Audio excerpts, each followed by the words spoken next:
नमस्कार, स्वागत है आपका डॉक्टर साहिब में और मैं हूं आपके साथ सौम्य राठी। आज के डॉक्टर साहिब के इस एपिसोड में हम ऐसी दवाइयों के बारे में बात करने वाले हैं जो हार्ट पेशेंट्स को अपने पास हमेशा रखनी चाहिए, ताकि अगर हार्ट से जुड़ी कोई इमरजेंसी हो जाती है तो हॉस्पिटल पहुंचने से पहले तक वो दवाइयां उन्हें सेफ रख पाए।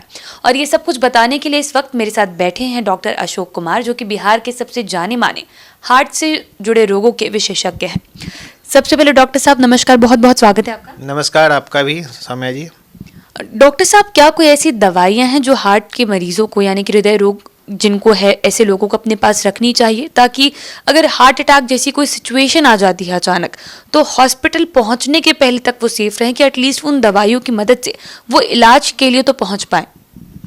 जी बिल्कुल, बहुत अहम सवाल है और इस सवाल का जो सेकंड पार्ट है वो ज़्यादा इम्पोर्टेंट है कि उनको हॉस्पिटल जल्दी जाने की करनी है। तब तक कुछ चीज़ें हैं जो कि हार्ट अटैक, दो तरह की चीज़ें हो सकती हैं। अगर कोई पेशेंट जिनको सीने में दर्द, भारीपन, पसीना होने लगे, घबराहट अचानक होने लगे, है ना, वो रेडिएट करेगा, वो पेन होगा, सीना में होगा, ऊपर की तरफ गले में जाएगा, बाजू में आएगा, बहुत रेस्टलेसनेस, पेशेंट को ऐसा फील होगा कि अब तो हम मरने वाले हैं, इम्पेंडिंग डूम की फीलिंग आती है। तो इस तरह का फीलिंग आए तो घर में दो दवाइयाँ अमूमन रहते ही हैं, जो बुज़ुर्ग लोग हैं अगल बगल रहती हैं, दो दवाइयाँ रखनी चाहिए। एक, जैसा कि आप पहले भी कह चुकी हैं, एस्पिरिन।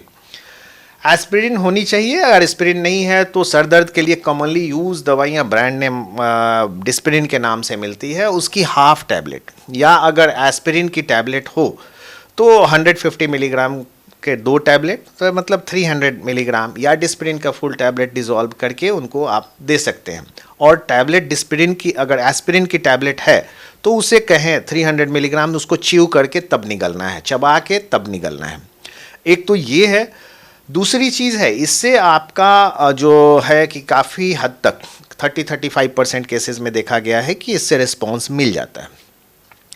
सेकेंड दवा है जो नाइट्रेट का टैबलेट होता है, आइसोसर्बाइड डाइनाइट्रेट या फिर ग्लिसरॉल ट्राइनाइट्रेट करके मिलते हैं मार्केट में, आइसोडेल सॉर्बिट्रेट नाम से कॉमनली अवेलेबल है, 5 मिलीग्राम का टैबलेट। इसको टंग के नीचे रख लेना है और रखने के बाद अमूमन बैठ जाना है या लेट जाना है, प्रेफरेबली जितना शांत रहेंगे उतना बेहतर है। कई बार जो ये नाइट्रेट्स की गोली होती है, इससे ब्लड प्रेशर सडनली डाउन होता है, तो आप खड़ा होकर ले लेंगे तो कई बार गिर भी सकते हैं। तो ये दो अहम दवाइयां हैं जिसको कि पेशेंट को दे देना चाहिए। इन बिटवीन दूसरे जो घर के मेंबर हैं उनको हॉस्पिटल शिफ्ट करने का ही उपाय करें तो वो ज़्यादा बेहतर है, क्योंकि आगे का इलाज घर पे संभव नहीं है। तो इतना करें, एम्बुलेंस को कॉल करें या अपनी गाड़ी है तो लेके नज़दीक के जो भी हॉस्पिटल हैं वहाँ जाएं, ईसीजी कराएं, डॉक्टर से दिखाएं, ये सबसे अहम है। दूसरी चीज़ें कुछ होती हैं, जैसे कि हार्ट फेल्यूर के जो पेशेंट्स होते हैं वो सडनली उनको ब्रेथलेसनेस होता है, उनको वो पहले से ऑलरेडी नोन केसेस होते हैं, वो अचानक रात में लेटे हुए हैं, सांस फूलने लगा, उठ के बैठ जाते हैं, तो उनको ऑलरेडी प्रिस्क्राइब भी किया हुआ होता है अगर पहले से वो डॉक्टर के कांटेक्ट में हो। तो वैसे कंडीशंस में फुरोसेमाइड डायरेटिक्स ले लेने से थोड़ी आफियत होती है, हॉस्पिटल जाते जाते तक उनको सांस में काफ़ी हद तक आराम मिल जाता है। जी डॉक्टर साहब, ये तो आपने हमें दवाइयाँ बताई कि लोग एकदम एंड पोजीशन आने पर इन्हें लेंगे तो फिर वो हॉस्पिटल तक सेफली जा सकते हैं, लेकिन क्या इसे पहले से प्रिडिक्ट किया जा सकता है कि आपको कोई अटैक आने वाला है और उसे अवॉइड किया जा सकता है?